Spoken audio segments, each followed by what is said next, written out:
Bonjour et bienvenue dans cette seconde vidéo sur la détonique, dans laquelle on parlera d'hydrodynamique. Si vous n'avez pas vu la première vidéo concernant certains rappels, je vous invite à la regarder.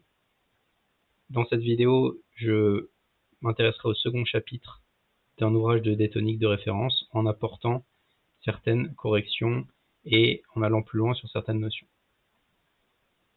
Alors, dans ce chapitre, on utilisera des objets tensoriels. Cependant, une compréhension approfondie n'est pas nécessaire.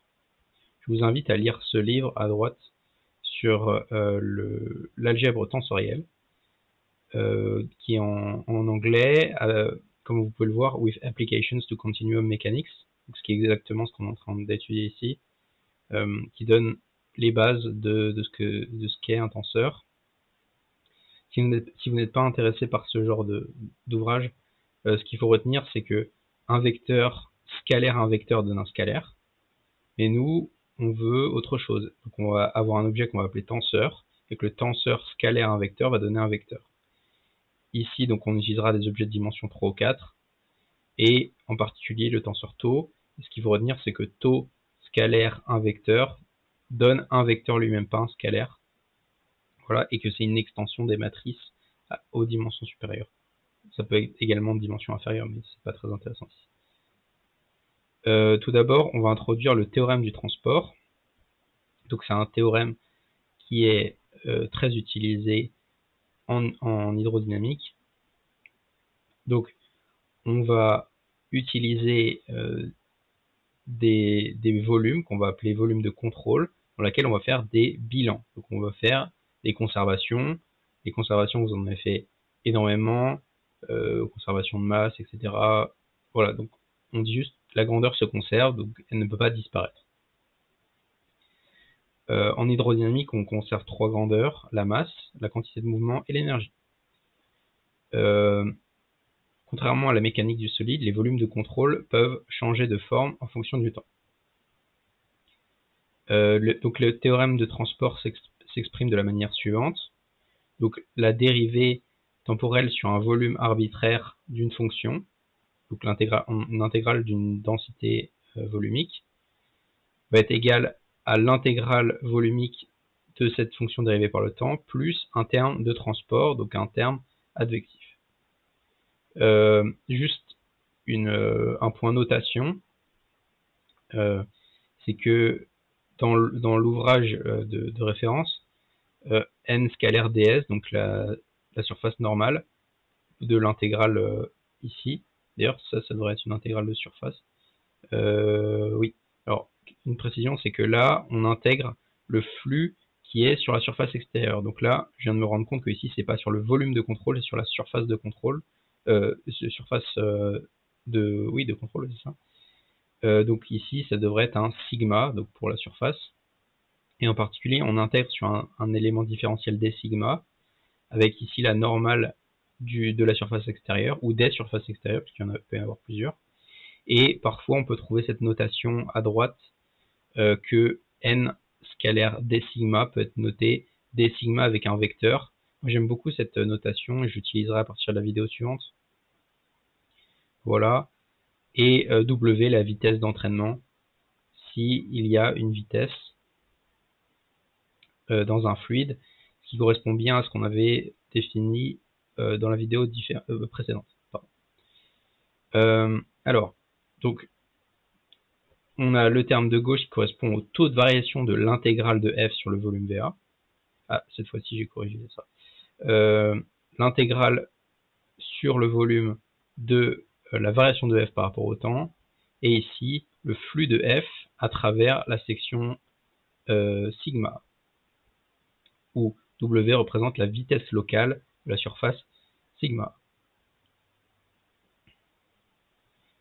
Alors, on peut utiliser avec certaines hypothèses le théorème de transport pour avoir des expressions plus simples. Lorsque le volume de contrôle est fixe, la vitesse locale de W à la surface est nulle, puisque le volume ne va pas changer de taille. Donc on va simplement avoir le terme avec W, donc le terme de flux, qui va disparaître. On va avoir simplement cette expression. Lorsque le volume de contrôle est un volume matériel, donc c'est un volume qui va rassembler un ensemble de particules bien identifiées dont nous suivons l'évolution au cours du temps. Donc on va suivre le fluide en mouvement. La vitesse locale W est égale à la vitesse du fluide, puisque c'est très utile, puisque la vitesse du fluide c'est quelque chose qui nous intéresse, et donc on va identifier la vitesse du référentiel qui est le volume de contrôle, et la vitesse du fluide. Et donc, simplement, au lieu d'avoir un W, on va avoir un petit u de la vitesse du fluide. Alors, le volume de contrôle peut être un volume arbitraire coïncident avec le volume matériel à l'instant T. C'est-à-dire qu'on dit, bon, le volume arbitraire, il peut être n'importe quoi, mais à l'instant T, T quelque chose, il va être égal. Donc, ils vont être confondus. Et ça permet de simplifier. Alors j'ai passé un peu le calcul que je trouve pas très intéressant. Simplement, ça va faire apparaître une différence de vitesse entre ces deux points. Alors, simplement, ces deux termes, du coup, vont être compensés à l'instant t, car les volumes vont être égaux à t, hein, je parle à t fixé. Et on va faire apparaître une différence entre la vitesse du fluide et la vitesse du volume arbitraire. Voilà, et alors d'où vient ce résultat? C'est une différence de l'expression générale 1 et de l'expression avec le volume matériel 2 qu'on a eu juste au-dessus, avec du coup ce résultat-là. Voilà.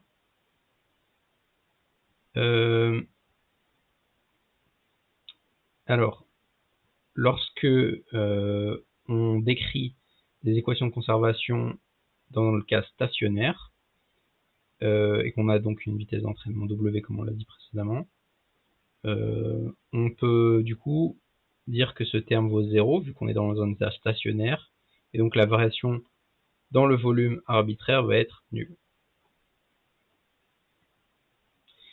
Alors maintenant on s'intéresse aux équations de bilan ou équations bilan, on peut trouver les deux termes. Voilà. Donc on a dit qu'on avait trois grandeurs qui étaient conservées en hydrodynamique, le bilan sur la masse. Alors on trouve deux expressions familières, soit celle-ci, qui dit juste que la dérivée de ρ à dt c'est égal à ρ fois la divergence de u, c'est ça, oui, ou bien avec le terme ρ à l'intérieur. Alors ça, j'y reviendrai dans la vidéo suivante sur pourquoi est-ce qu'on a deux formulations, simplement qu'une est très utilisée dans certains cas de simplification. En général, donc en fait la différence c'est juste si ρ dépend de l'espace ou non. Voilà. Donc évidemment celle de droite est plus générale et celle de gauche est celle qui correspond à un cas commun où ρ va être constant spatialement. On écrit ensuite le bilan sur la quantité de mouvement. Alors, je vais en discuter plus tard.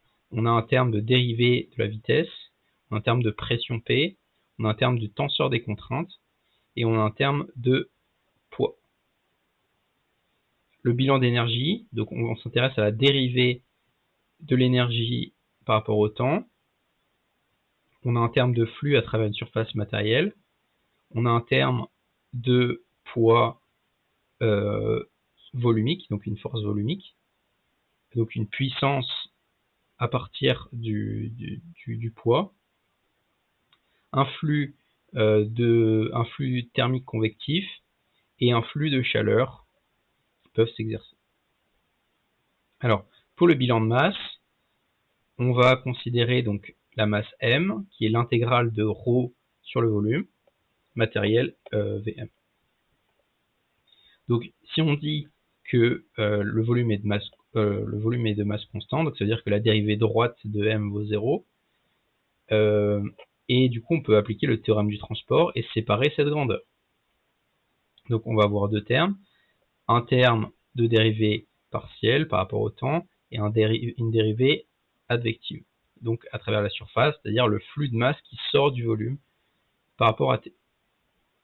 On utilise le théorème de Green-Ostrogradski, aussi appelé théorème de la divergence, pour réécrire cette forme, donc passer d'une intégrale de surface, là c'est encore une erreur, c'est une surface matérielle, à une intégrale sur un volume matériel. Voilà, donc on a cette dérivée. Alors je vais m'intéresser rapidement à la démonstration du théorème de Green-Ostrogradski, un peu à la physicienne, donc je me suis inspiré de cet article de l'Université du Mans. Donc l'énoncé, c'est que l'intégrale surfacique d'une grandeur scalaire, la surface, c'est égal à l'intégrale de la divergence de cette grandeur vectorielle par rapport à dv. Donc comment est-ce qu'on le démontre? On dit que l'intégrale de la divergence de E dv, c'est environ égal à la divergence de E dx, dy, dz, qui est égale du coup à la somme de chacune des composantes, hein, ça c'est juste exprimer la divergence. Et du coup, on peut écrire chacune des composantes. Donc par exemple, selon x, c'est égal à la dérivée selon ex par rapport à x, dx, dy, dz, et on effectue un bilan sur une surface variable, donc un cube, enfin pas forcément un cube, du coup un pavé droit, de largeur dx, dy, dz, donc c'est pas forcément égal, hein, le dz n'est pas forcément égal à dx, et on va considérer les flux à travers. On va dire que sur cette surface il y a un flux ds, sur cette surface il y a un flux ds, etc. Et on va pouvoir écrire notre bilan. Si vous êtes intéressé par cette démonstration, vous pouvez le trouver. Quelque chose qu'on trouve en général assez succinctement dans les cours d'hydrodynamique, mais pas dans l'ouvrage en question, pas dans l'ouvrage de référence que je commente. Donc, l'équation de bilan de masse. Donc, ici, du coup, il manque... Non, c'est bon, ça c'est correct. C'est une intégrale volumique.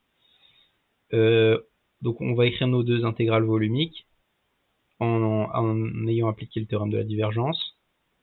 On va obtenir cette expression qui est la plus générale.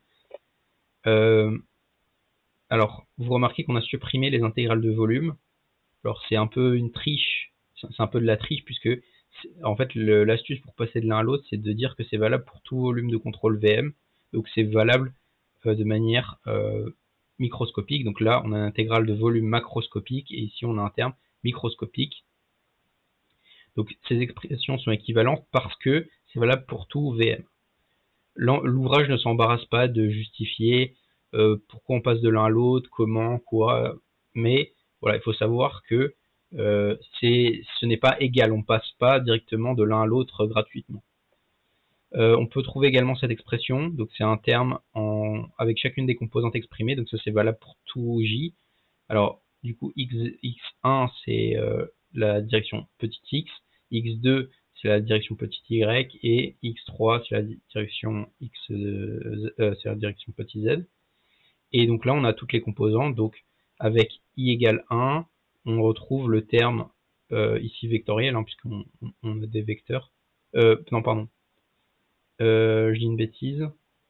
Puisque c'est, oui, la divergence, du coup, ça va être la somme. Donc ici, ce qui manque, c'est un terme de somme. Et en fait, avec la convention d'Einstein, lorsqu'on a ce genre d'objet, on peut se passer du terme somme, mais ici il y a bien une somme, hein. Je le précise, ce qui n'est pas clair. Dans le cas où ρ ne dépend pas de la position, on voit qu'on peut factoriser par ρ, et on a cette expression que vous retrouvez tout à l'heure. Je vais faire un aparté sur le théorème de Reynolds. Alors, donc on a notre expression d'une quantité ρf, on utilise le théorème de transport, et une fois qu'on a ça, on va séparer chacune des grandeurs.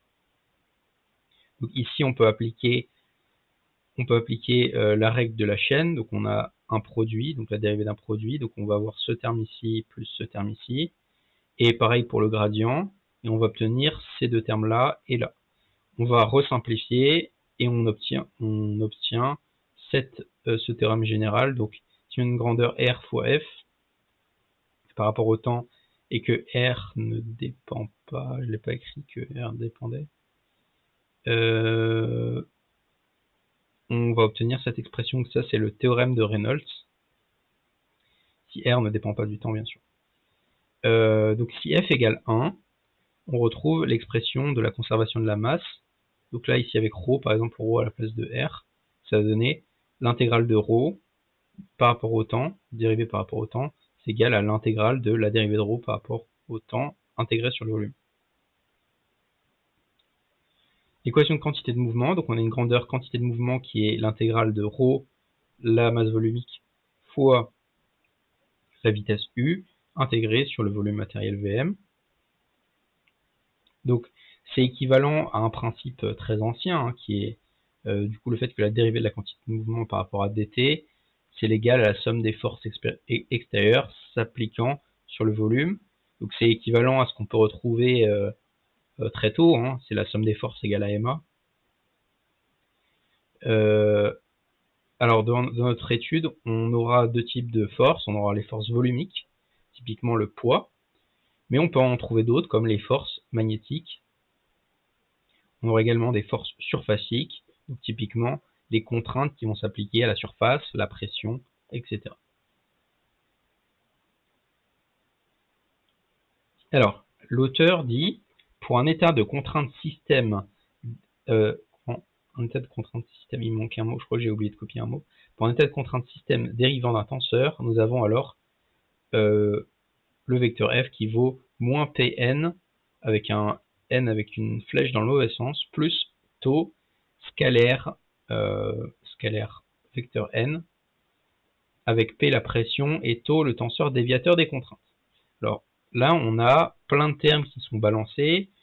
Si on ne connaît pas les tenseurs, si on ne sait pas exactement à quoi ça correspond, ça peut être très compliqué.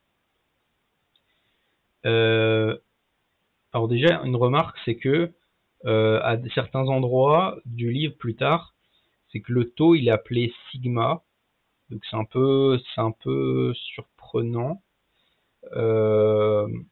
Donc là, on laisse taux pour l'instant. Voilà. Donc moi, je propose la formulation suivante. Si le système subit des forces surfaciques pouvant s'écrire comme un tenseur, donc avec un tenseur scalaire le n, alors il existe P un scalaire et taux un tenseur symétrique, et n le vecteur normal à la surface, alors la force surfacique peut se décomposer avec un terme de pression et un terme de tenseur. Donc une petite aparté sur le tenseur déviateur que j'ai appris en faisant des recherches sur cette vidéo, c'est que c'est un terme très connu, mais moi j'en avais jamais entendu parler, j'ai trouvé sur Wikipédia, où en fait quand on a une grandeur m, donc une matrice par exemple ou un tenseur d'ordre 2 comme c'est le cas, donc c'est égal à ce terme moins la trace de m divisé par n fois l'identité. Alors c'est très compliqué, mais on retrouve quelque chose qui est similaire à ce qu'il y avait avant, et ce qui nous permet d'introduire la pression hydrostatique P, qui va être le terme du coup à droite ici, donc la trace de m sur n dimensions, donc là comme on a 3 dimensions, il y a 3. Donc ici on retrouve bien nos termes, donc le sigma va correspondre au taux, et la trace de sigma sur 3 va correspondre au P. Voilà. Donc c'est pour ça qu'on l'appelle déviateur. Donc on en revient à notre schmilblick. Donc on a notre grandeur dérivée par rapport au temps que l'on a rentré dans l'intégrale de volume. On a dit que ρ était constant, donc on l'a mis en facteur, on ne l'a pas laissé dans ce terme-là, qui est égal du coup à la somme des forces qui s'y appliquent. Donc une intégrale de surface avec le terme de pression, le terme de tenseur, et le terme volumique lié au poids. Donc par le théorème de Green-Ostrogradski pour changer cette expression-là, d'ailleurs là il manque un petit vecteur. Est-ce qu'il manque un vecteur? Non, il manque pas un vecteur parce que le vecteur est déjà dans n. Donc moi je trouve ça très curieux, c'est cette expression qui fait apparaître un n tilde. Donc moi j'ai compris que c'était du coup l'équivalent de n, mais je sais pas si c'est super clair, surtout que on ne l'introduit pas, il n'y a aucune phrase qui explique ce que c'est que n tilde, et en plus on l'utilise pas après, donc je trouve ça très curieux, et on passe du microscopique au macroscopique, donc là je l'ai dit précédemment, mais l'auteur il s'embête pas à dire pourquoi on passe de ça, enfin un terme intégré à un terme microscopique, ce qui est un peu curieux, mais bon c'est justifié. Voilà. Voilà, donc on a vu précédemment une simplification pour le terme de dérivée droite de u, donc on peut l'utiliser, hein, donc c'est simplement avec la division entre dérivée droite et terme advectif. On introduit ensuite l'opérateur de divergence d'un tenseur, donc qui est nabla scalaire le tenseur tau, donc ça va être un vecteur, ça va être homogène à un vecteur, ça va avoir trois composantes indexées par i, donc pour tout i, donc à i fixé, ça va être égal à la somme du terme ij du tenseur divisé, dérivé par rapport à la jm composante spatiale. Donc moi j'aime bien cette expression là avec un dérivé partiel j. Moi, je trouve ça très joli, et on peut trouver dans certains mécaniques des milieux continus cette notation avec une virgule j. Voilà, mais pas trop utilisée en hydrodynamique. Mais moi j'aime bien juste discuter des notations qui peuvent exister. C'est intéressant. Voilà, donc on avait cette expression, et quand on la réécrit, donc on a ce terme qui va se diviser en deux, et on a du coup le terme qui va se réécrire avec un gradient. Je trouve assez pratique. Voilà, donc au lieu d'avoir ce truc là, donc qui est sûrement un vecteur, on a du coup un opérateur qui est très très pratique. Voilà, on peut l'écrire avec chacune des composantes.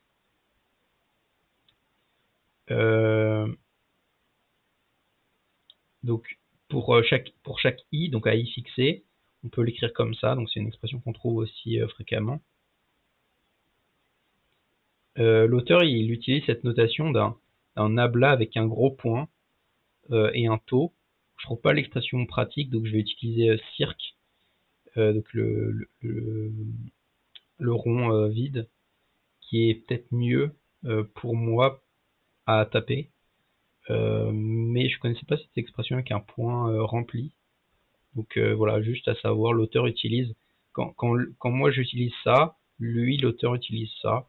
Je sais pas si ça joue grand chose, si ça change grand chose.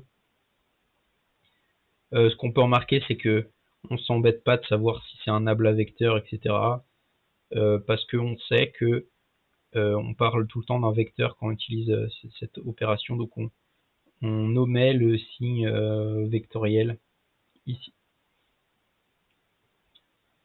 Donc on a établi une équation bilan de quantité de mouvement, mais on peut en déduire autre chose. Donc on a une équation vectorielle, et on prend l'équation précédente et on la multiplie par, enfin, donc si on appelle alpha le terme précédent, si on fait la vitesse scalaire l'équation précédente, on obtient ce truc-là. Donc on a le ρ qui se factorise, le u scalaire et ce qu'on avait avant, donc dérivé de u par rapport à dt. Donc ça on peut remarquer que c'est équivalent.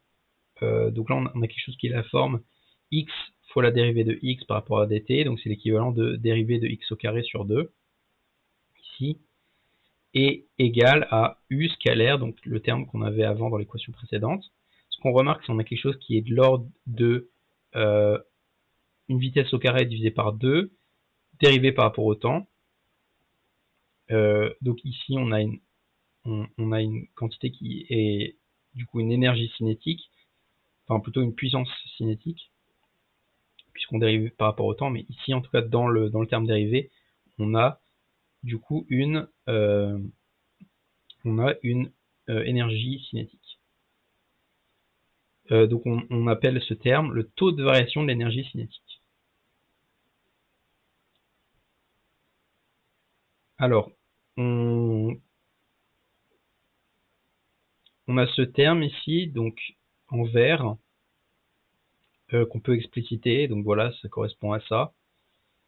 Et on va s'intéresser à comment est-ce qu'on peut le simplifier, donc je l'ai mis en vert volontairement.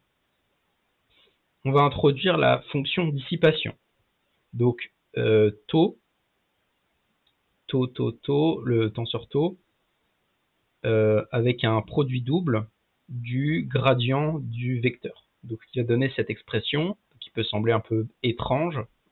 On fait une somme sur x, ij, donc on va avoir un scalaire, donc ceci correspond à un scalaire, si je dis pas de bêtises. Est-ce que je dis une bêtise? Non, c'est un scalaire, c'est bien un scalaire. Et donc pour chacun des termes taux et j, on va multiplier par le terme du gradient correspondant. Donc on parle de termes, on parle du coup d'un produit double. Donc j'ai mis des ressources si vous êtes intéressé. J'ai eu du mal à trouver des ressources francophones là-dessus. Voilà, donc ça fait appel à l'algèbre dyadique, où on s'intéresse aux produits qui peuvent apparaître sur des tenseurs. Voilà. J'ai remarqué un truc, c'est que dans les ouvrages d'hydrodynamique, on utilise beaucoup ce symbole, mais on le définit pas, on dit voilà, c'est juste ça, point. Voilà. Donc, on a introduit ça, donc la fonction de dissipation.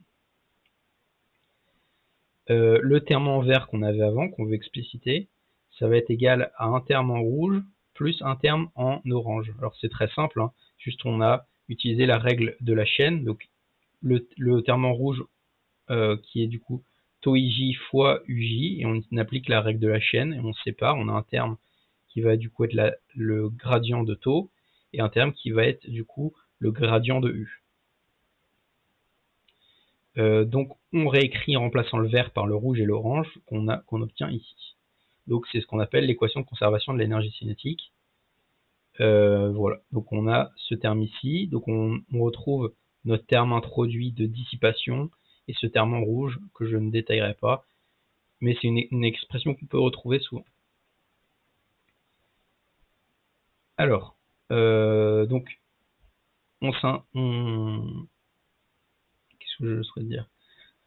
Oui, donc on s'intéresse à la conservation de l'énergie contenue dans un volume matériel Vm. Donc ce thème, on l'exprime comme une somme d'énergie petit e, et d'énergie du coup interne, et une somme d'énergie cinétique U carré sur 2 qu'on vient de voir juste avant, ce qui est très pratique. Donc de la même manière, on va effectuer un bilan. Donc en hydrodynamique, on va avoir 4 sources. Des sources surfaciques, donc des densités volumiques de puissance issues des forces surfaciques F, qui va être du coup F scalaire petit u, donc la vitesse. La densité de volumique de puissance issue des forces volumiques, donc par exemple les forces de pesanteur. Les flux d'énergie, alors oui, du coup ça va être des puissances, de conduction thermique, donc qu'on va noter par phi, à travers une surface normale n. Et enfin, une source de chaleur Q point, qui peut être d'origine chimique ou nucléaire, qui va être du coup un scalaire. Voilà. Donc ça se représente de la façon suivante. Donc on a un terme du coup des forces volumiques, donc des forces surfaciques, un terme des forces volumiques, donc le poids, un terme des conductions thermiques et un terme de source de chaleur. Donc on en a deux qui sont de surface, sur les surfaces extérieures, et deux qui sont de volume. On remarque aussi que ça, dans le F, on n'a pas mis l'expression qu'on avait trouvée avant, je ne sais pas si vous vous souvenez, avec le terme de pression plus le tenseur taux. Et du coup, le tenseur taux et la pression sont inclus dans ce petit F. On peut remarquer aussi que le flux de conduction est orienté négativement par rapport à tous les autres termes qui sont orientés positivement. Et du coup, les termes surfaciques, on peut utiliser le théorème de Green-Ostrogradski pour faire disparaître les intégrales en surface, enfin du coup on passe des intégrales de surface à des intégrales de volume, et une fois qu'on a tout sur une intégrale de volume, on fait disparaître le côté intégral, donc on obtient cette expression. Donc vous voyez là on a le terme en F qui est explicité, le terme de conduction thermique, le terme volumique et le terme de source de chaleur. Et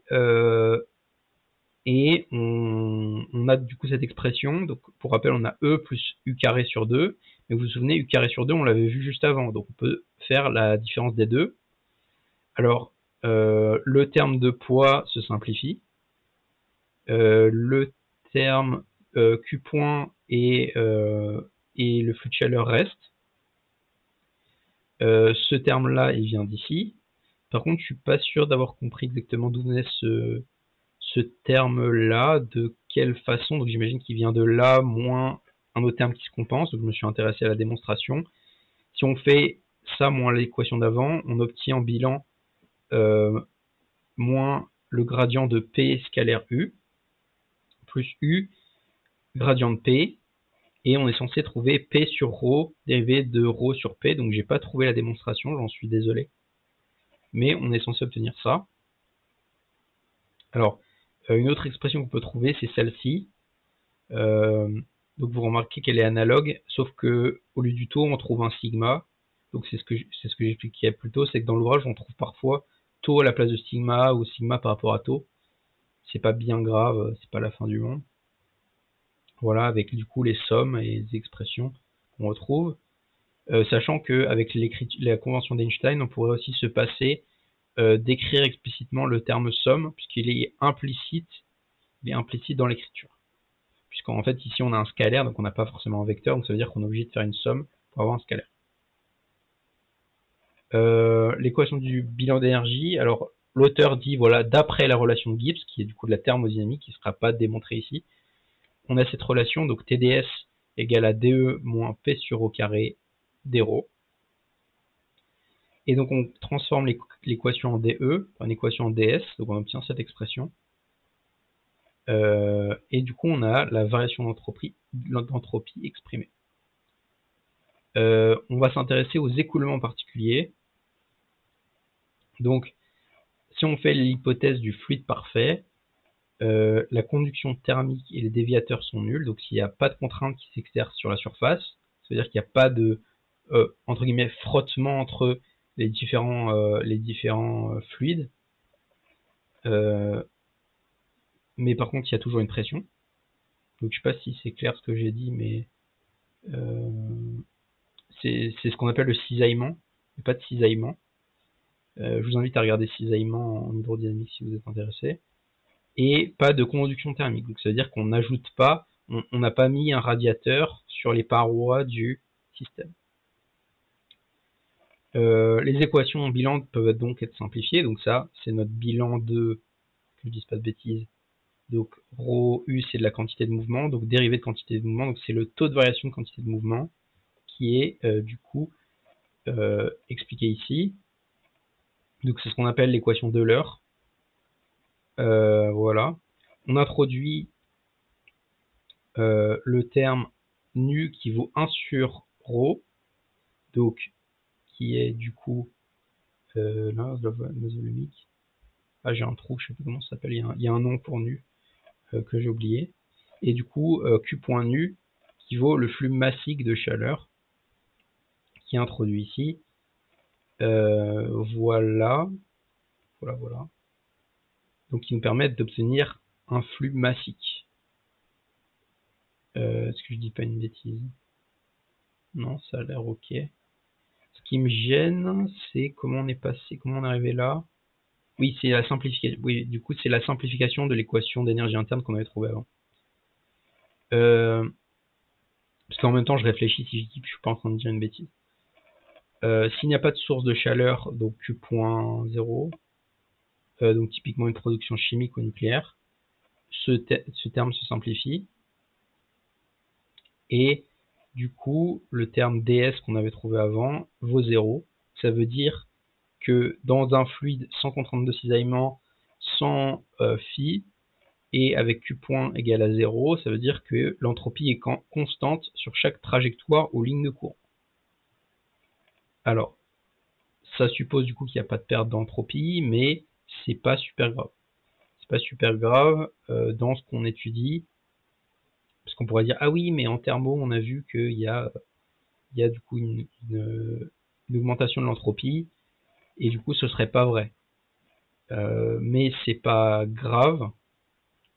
C'est pas grave dans ce qu'on étudie là ici. Donc si on fait l'hypothèse d'un fluide parfait, non pesant et en absence de source de chaleur, on a un système de 4 équations. Voilà, alors ces hypothèses sont souvent vérifiées en vérifiant que les forces de pression sont grandes devant les forces dues au comportement viscoélastique. Donc typiquement quand il y a une explosion par exemple, les forces de pression vont être très grandes devant le comportement élastique, alors que pour un fluide lent ou à pression faible, du coup l'aspect viscoélastique va intervenir, donc c'est tout ce qui est sigma, tout ce qui est sigma ou tau qu'on a vu précédemment. C'est ce qu'on appelle du coup le viscoélastique.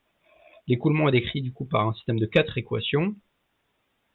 Donc l'équation de conservation de la masse, conservation de la quantité de mouvement et conservation d'énergie, et une équation une équation d'état qui dépend du matériau, qui donne l'énergie interne en fonction de P et de ρ. Alors je suis pas sûr de m'y connaître suffisamment en matériaux pour pouvoir dire quoi que ce soit là-dessus. Mais on a un système de 4 équations, 4 inconnues, dont le vecteur U. Alors je trouve cette phrase très très peu précise. Moi j'aimerais bien savoir lesquelles. Alors parce qu'en fait on pourrait considérer tout un tas d'équations. Enfin, cette phrase de dire on a 4 équations, 4 inconnues, moi j'aimerais savoir lesquelles. Parce qu'on pourrait dire bah ρ c'est une inconnue, U c'est une inconnue, P c'est une inconnue, E c'est une inconnue, Nu c'est une inconnue, etc. Donc c'est pas, moi je trouve pas ça très utile comme phrase.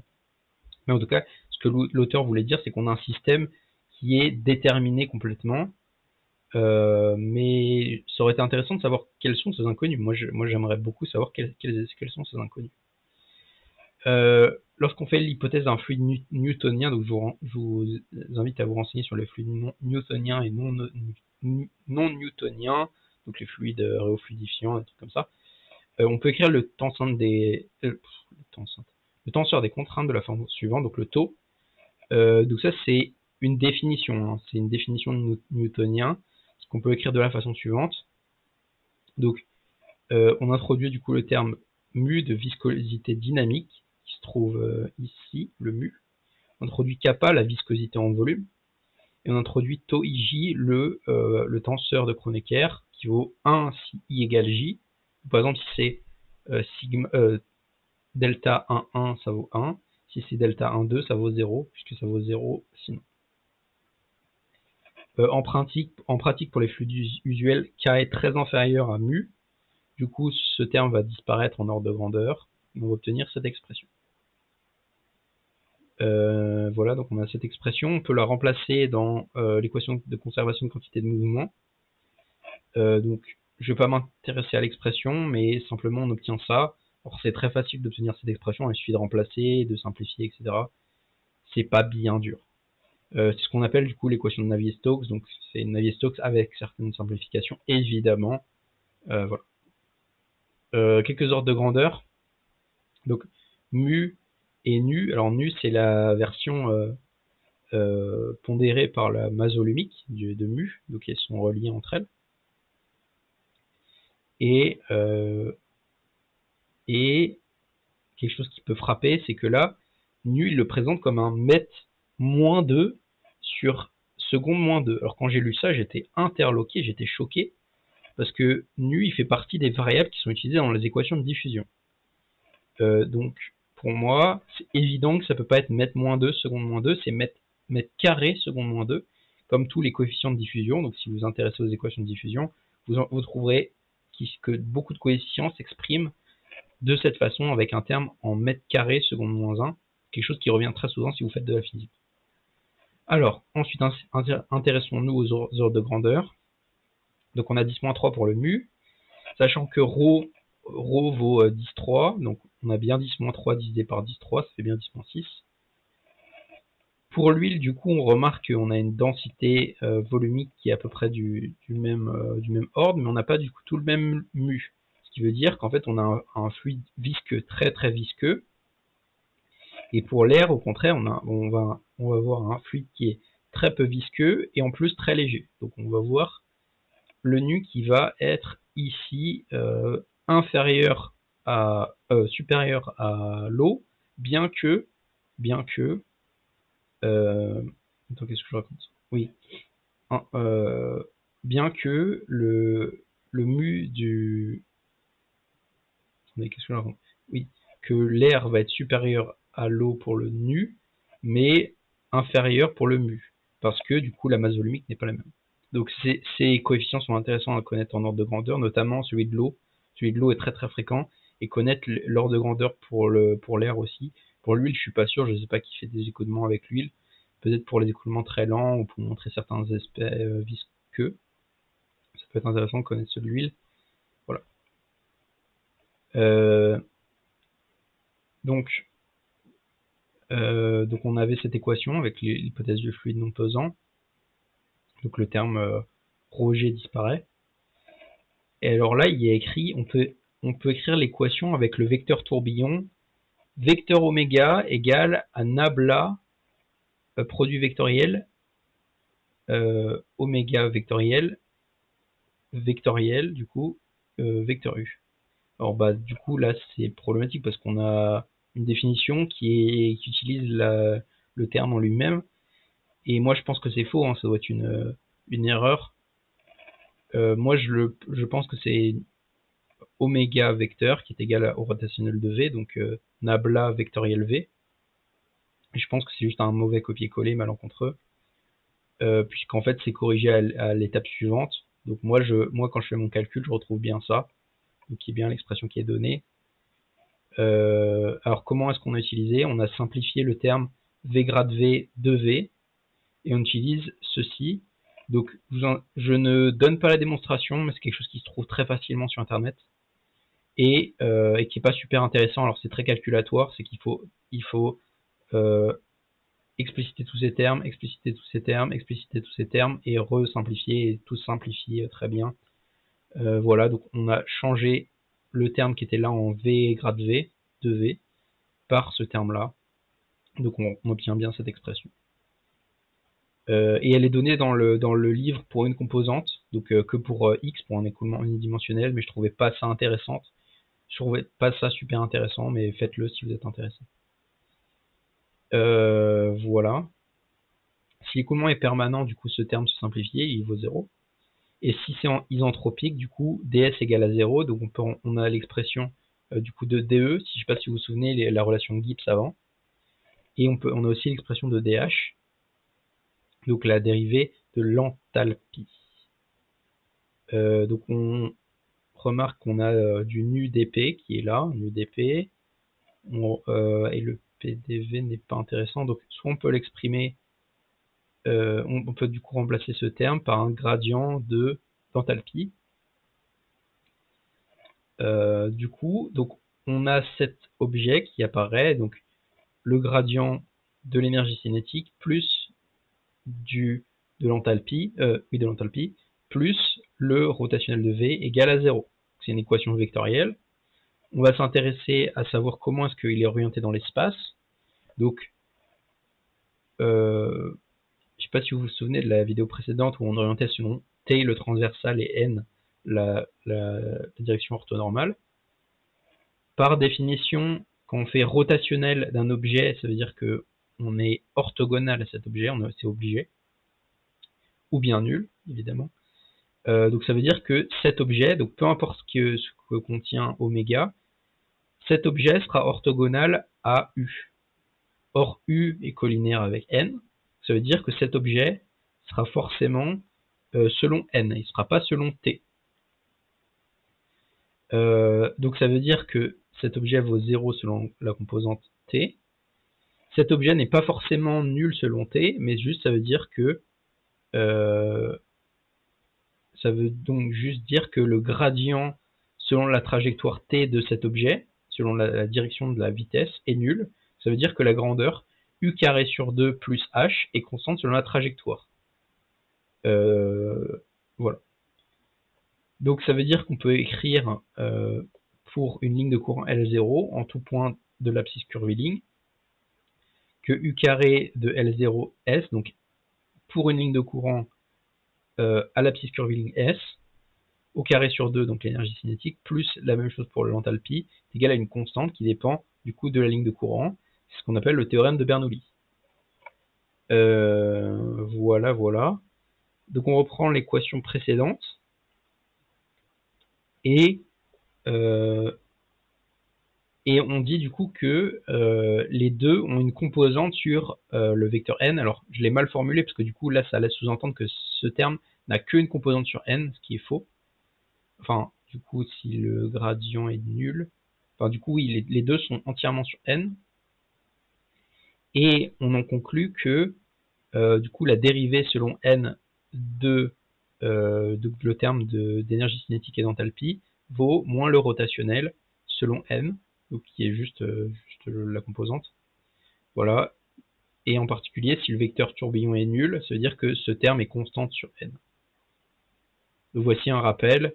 Donc on va avoir la constante sur une ligne de courant de cette grandeur. Donc pour un écoulement permanent et isentropique, ça va être le cas. Et la constante partout, donc également sur les directions orthonormales, sur tout ce qui va être irrotationnel, comme on vient de le dire, vu que ce terme va être nul.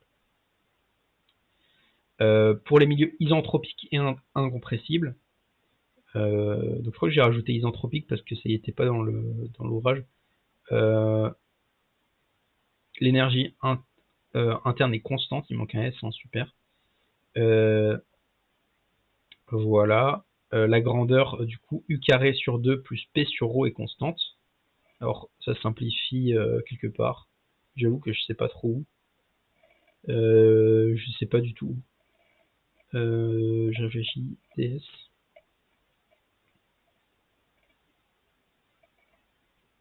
Oui, parce que du coup DE va être constante. Puisque ce terme-là va être simplifié, ce terme-là va être simplifié, ça va être DE égale à constante. Du coup, dérivée de E égale à 0, et ça implique ça. Alors, donc là, l'auteur a un peu triché parce que il a mis entre parenthèses les forces de gravité, il les réintroduit à la fin, donc c'est un peu de la triche. Mais ça marche très bien, et je sais que ça correspond bien à ça. Donc il prend son expression avec un fluide non pesant, il rajoute GZ derrière. C'est un peu de la triche, mais bon, c'est pas super grave.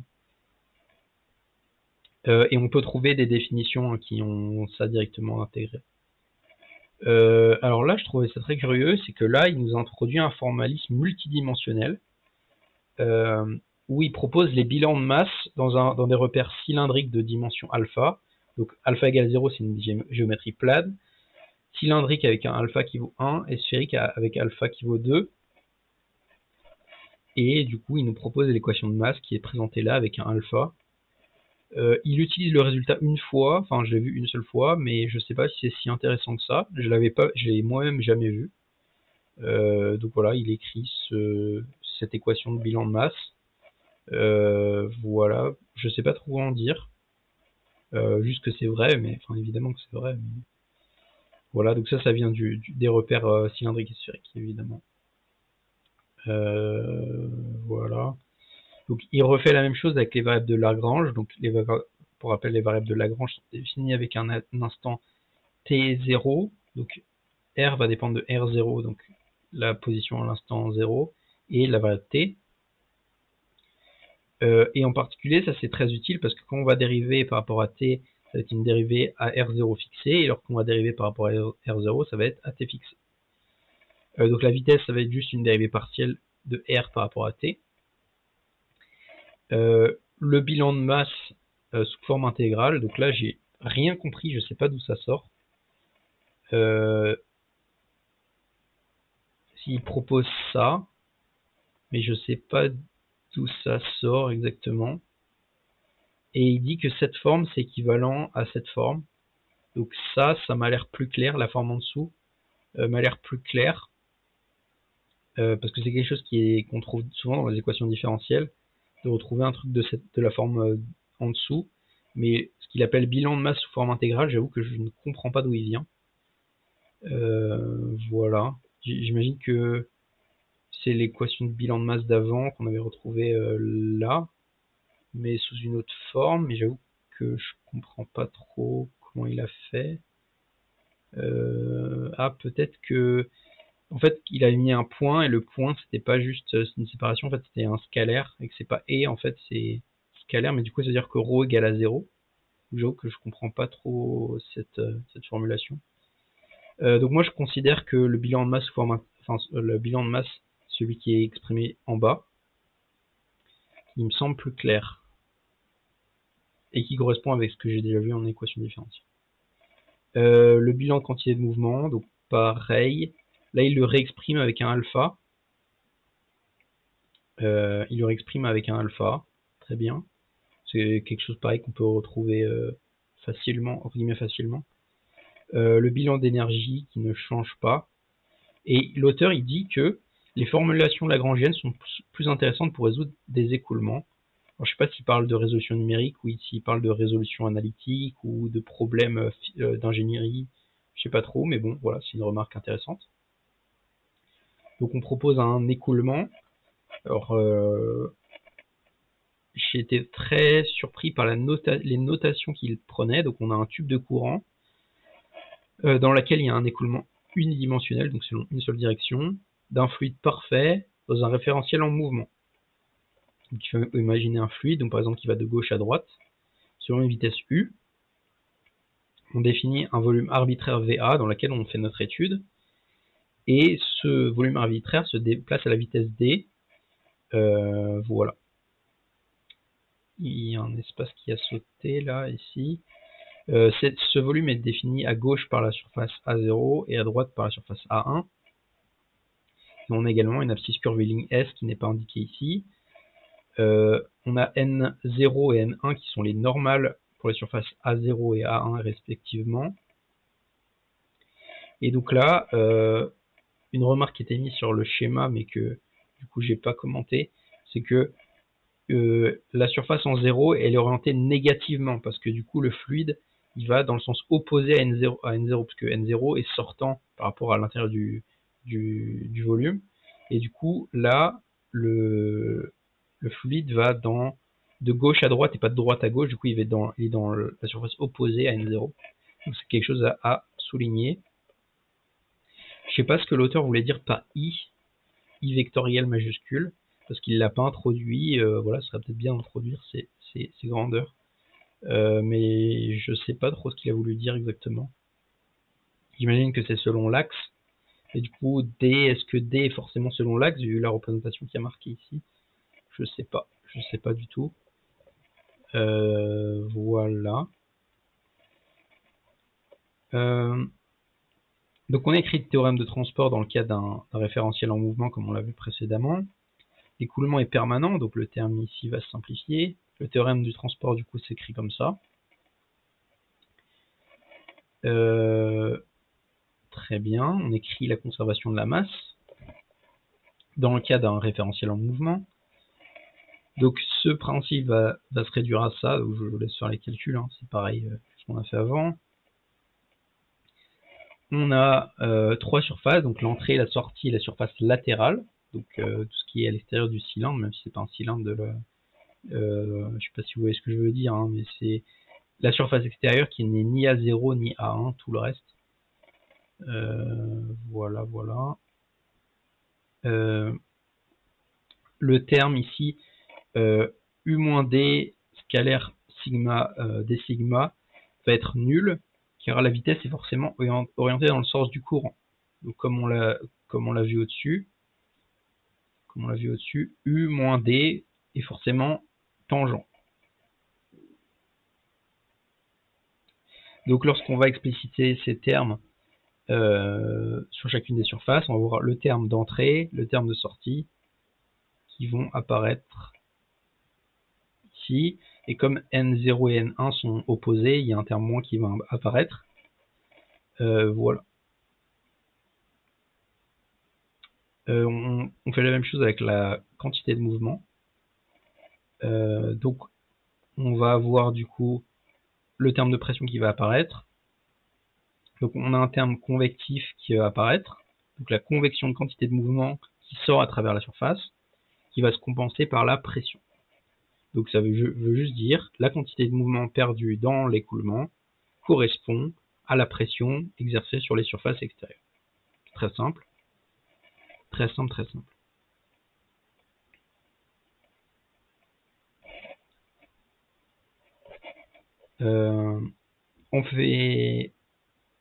On explicite les termes sur chacune des surfaces.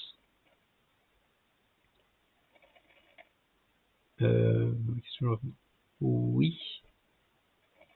Voilà. Et on va obtenir du coup un bilan qui fait du coup apparaître la force extérieure, vu que je vous rappelle on fait un bilan de force sur la quantité de mouvement qu'on avait appelé du coup la pression. Oui, c'est que là, en fait, la pression peut venir soit de A0, A1 ou des surfaces extérieures. Donc les termes ici, ça c'est la pression en A0, la pression en A1 et là la pression sur les surfaces extérieures. C'est ce qu'on appelle milieu externe sur fluide. Et on cherche à isoler ce terme. Et on a du coup, alors moi je le note avec un delta, c'est pas la notation de l'auteur, mais en gros c'est ce terme avec i égale 1 moins le terme en i égale à 0, c'est une notation que j'ai volée à la chimie et que j'aime beaucoup, qui permet de condenser. On voit que dans cette grandeur, donc on a un terme de pression, un terme du coup de U carré, donc c'est de l'énergie cinétique, si je dis pas de bêtises, U carré, oui, voilà, c'est ça, oui. Pourquoi je suis pas sûr? Je suis pas sûr de mon coup. M.UI. Non, c'est un débit massique. C'est un débit massique de... Je suis pas sûr de mon coup, je sais pas pourquoi je suis pas sûr de mon coup. On a un terme ça, en tout cas, c'est homogène à une pression. Une pression, c'est une force surfacique. Donc c'est homogène à une force surfacique. Je suis pas sûr de mon coup là. Mais c'est ce qui avait marqué dans l'ouvrage. Donc au pire, c'est de la faute de l'auteur. Et par conservation de la masse, du coup, on peut écrire que ça équivaut au débit massique, en factorisant ce terme moins ce terme, qui correspond du coup au débit de masse rentrant. Voilà. On écrit la conservation de l'énergie totale, du coup, avec le terme E, énergie interne, et le terme d'énergie cinétique, qui va faire intervenir le terme de pression. On a un écoulement permanent, donc on peut simplifier le terme de dérivée droite par un terme convectif, un advectif du coup. Voilà, donc on va avoir le terme d'énergie totale qui sort à travers la surface extérieure. Le terme à droite, du coup, sur la surface extérieure, va être égal à une puissance des forces externes, donc ça va être entre guillemets un travail. Et du coup, on va pouvoir exprimer ce terme avec l'expression qu'on avait trouvée avant.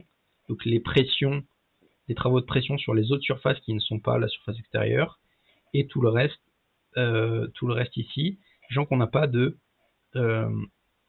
flux d'énergie interne à travers la surface extérieure. On n'a pas de surface on n'a pas d'énergie interne, d'énergie totale qui rentre, donc ni d'énergie interne ni d'énergie cinétique qui rentre dans le fluide, puisqu'on est en écoulement unidimensionnel. Et la seule façon de faire ça, ce serait qu'il y ait du fluide qui rentre ou qui sorte du volume de contrôle. Ensuite, oui, donc on reprend l'expression d'avant. On dit que du coup le W point. Alors là, j'avoue que j'ai pas trop compris la démonstration. Il dit que ce terme, on le peut exprimer de différentes façons avec le D, et du coup que c'est égal à D scalaire la force. J'ai pas trop compris la démonstration, mais en gros, il simplifie de cette expression à celle-là, mais je sais pas pourquoi. Donc bon, je vais Je vais l'admettre. Donc il arrive. Non, enfin non, du coup il part pas de celle-là. Il fait un bilan, il arrive là-dessus. Mais je sais pas, c'est peut-être lié aux expressions qu'on a trouvées avant. Et ensuite, une fois qu'il a ça, il égalise les W points, et que ce W point égale à celui-là. Il simplifie, et il obtient cette expression. Donc l'auteur, il aime bien mettre les E1 égale à E0, enfin E1 plus blablabla égale à E0 plus plus plus. Moi j'aime bien cette formule avec le delta, je trouve ça sympathique. Donc on a un terme d'énergie interne, un terme de pression et un terme d'énergie cinétique qui est égal à 0. Et du coup c'est une autre formulation du théorème de Bernoulli qu'on avait vu avant sous une forme simplifiée. Voilà. En conclusion, donc on a vu, alors je vais mettre d'abord le tableau en dessous. Donc on a des équations qui sont rassemblées pour l'exemple qu'on a vu juste avant. Je vous laisse les lire si vous êtes intéressé, mais juste les rappeler. On a vu le théorème de transport, on a vu des bilans, on a vu des écoulements particuliers, on a vu un exemple. Voilà. Ceci conclut cette vidéo. N'hésitez pas à faire vos retours si vous en avez. Et je vous souhaite une bonne journée. Au revoir.